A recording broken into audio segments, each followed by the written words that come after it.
Hi there, other 4815. How you doing? Bushonomics here. I just got done watching your how to get rid of AIDS video. Some pretty bold proclamations in there. I had a couple of questions for you and a request. So let me get right into it so the video isn't too long, because I'm sure you're getting a lot of feedback on this video of yours. Hey, the first question. You say that by living biblically as the way God intended it, i.e.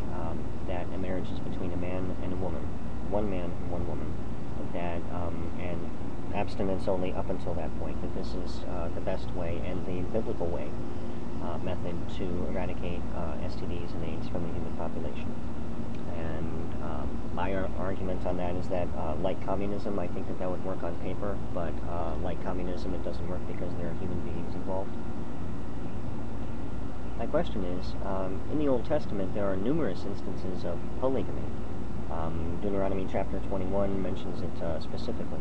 There is an exhortation, I believe, in Exodus about, what is it? If my brother was killed in battle, then I am supposed to take his widow as my wife and make sure to get her pregnant. I believe that's how it goes, whether or not I'm already married. Jacob had 7 wives and so forth. So basically, the first question, you can call it maybe the theological question or the biblical question. At what point did the polygamy go away? What chapter and verse sort of said, ixnay on the polygamy thing? That's the first one.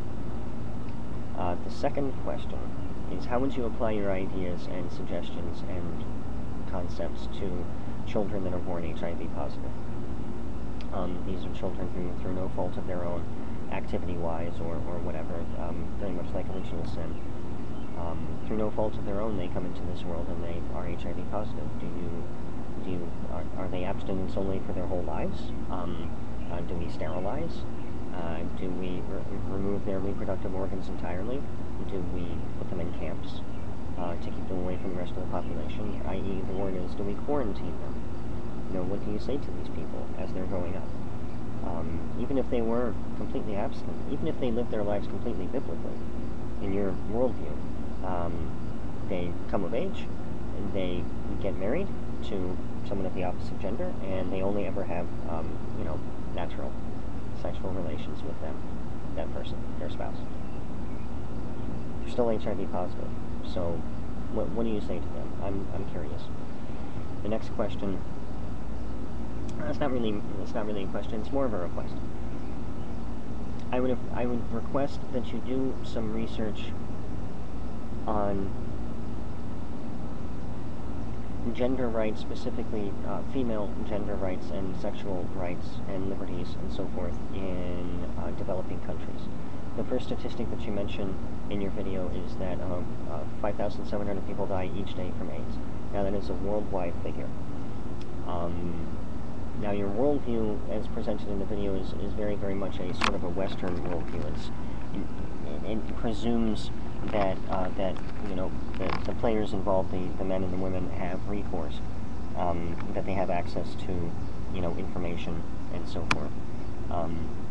But I think it would benefit you on this issue to look into how horrendously abused on a daily basis, thousands and thousands of times a day, women are raped. They're forced to have sex against their will. They're forced to have sex, even if they're married. They're forced to have sex with not their husbands. They have no legal recourse. They certainly don't have any representative, at the sort of government or Ministry of Health level to get them condom usage. We have organizations like the Catholic Church that are down there and, in their own way, are doing a lot of good, but they're also abstinence only. They don't tell these women about condoms. They don't tell them about hygiene. They don't tell them about contraception. They don't teach them basic ways to, even just basic things that'll help protect themselves. Maybe not eliminate it, but at least minimize the chances that they'll get infected. Maybe minimize the chances that they might get abused. Maybe talk with them and their husband about, different ways to behave toward one another. They don't have that.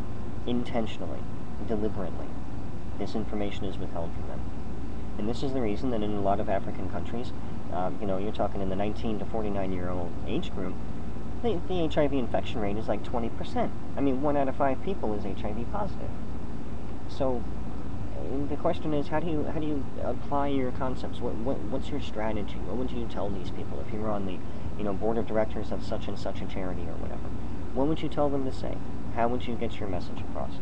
And more importantly, since your message, for all intents and purposes, is what the Catholics and a lot of religious organizations have been doing in these countries for decades anyway, we see the results. It's obviously not working. How do you reconcile this? How do you do it? I'd be very, very interested to hear your responses to these questions and this request.